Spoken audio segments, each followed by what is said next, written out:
Hi folks, that's from onandroid.com, where we get on Android every day. Anyway, today we'll be doing an unboxing of the Moto X. This is the first generation. The reason why I didn't get it last year because I really didn't like the specs. You know, since the price came down a lot, I grabbed this brand new for $239.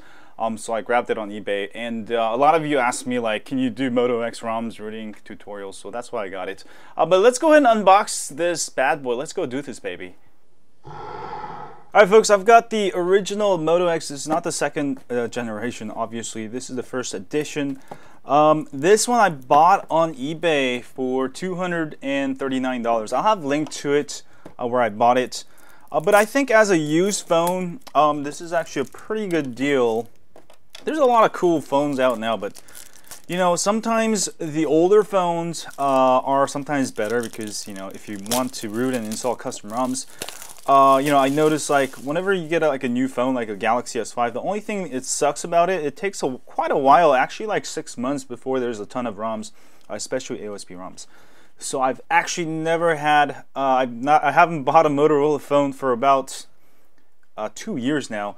I've stopped buying Motorola phones because of the locked bootloaders, but I finally decided to get a Moto X because a lot of people are complaining that you know, they wanted my tutorials. I guess it was pretty good.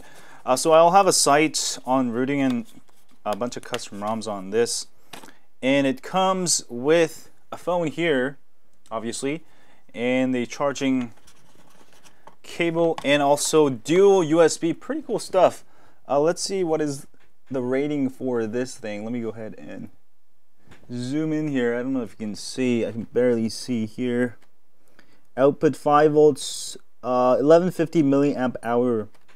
So about 1 amp, just over 1 amps. Not too shabby. And let me put this aside. And also does come with a SIM thing here. There we go, and that's pretty much it. I think these are instructions, but who wants to read them anyways? Alright, let me go ahead and put this away. And I don't need the box.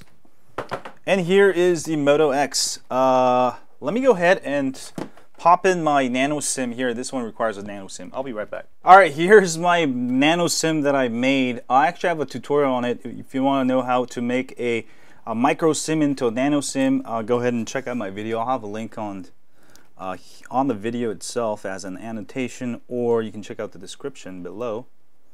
And it actually comes with an AT&T chip. Now you can actually, I'll probably activate this. Just go online and activate it. There should be another card for it that has all the information. So I'm going to put that aside and put my DIY nano SIM that I made a couple months back that I've been using with my HTC One M8, and it fits there, sort of. Hopefully it'll work. Alright, let's go take a look at let's actually turn it on. So here's the power button, and I feel like going back in time here. I should have reviewed this last year. No, last year I was still mad at Motorola in general, even the Google bottom. I was still mad at the locked bootloaders on the Droid Razr devices, and after that I stopped buying Motorola devices. But I'm giving them a second chance, you know, since they've stopped locking the bootloaders. Designed and assembled in USA. This is the model XT1058. This is the AT&T model. And booted up really quick. Pretty cool stuff. And I'm getting 4G LTE out of the bat, so very nice. And there's no buttons here. I actually kind of like it. It feels like first impressions. It really feels like a Nexus S, just like a better version of Nexus S. All right, or the back of it sort of feels like HTC One in a way because it's curved like that. It feels like a mini HTC One. Don't they have the HTC One Mini? I think so. Let's connect your devices. Okay, I have no idea what's that doing. So it is running Android 4.4.2 out of the box. This one is brand new, and I'm not going to download it. Later. I'm just going to set this like 11, all right, 21 hours. There we go. It is running about phone Android 4.2.2. Obviously, this is it's just been in the box, but pretty amazing. It still has 50% battery life there, and yeah, this is pretty cool. This is just like standard Nexus UI like. And let me go ahead and turn up the camera here. I believe this is 10 megapixels, and let's see how good the camera is real quick. Alright, it's sort of laggy, obviously, because this device is from like last year. Can you take photos? Yes, you can take photos. Alright, now that another reason why I got this one is because I ordered Moto X, the 2nd generation.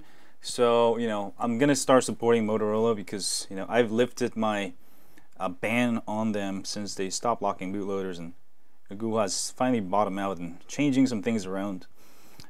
In the settings, you'll get active notifications. Now, I've actually seen this everywhere with custom ROM, so that's something kind of old now. Touchless control. Alright, touchless control let you speak, move to a quiet room, hold your okay. So I should be able to do I think I have to activate it. Record. Okay, Google. 49ers score. Okay, Google. Okay, Google. Okay, Google. Okay, Google. Now. Okay, Google now. Okay, Google now. This could be setting off some of your device, sorry. Okay, Google now. Oh, farther away, sorry. Okay, Google now. Okay, Google now. Alright, let me try that again. Okay, Google now. Okay, Google now. Okay, Google now. Alright, so let me go ahead and turn the phone off, and I could say, okay, Google now. Good afternoon.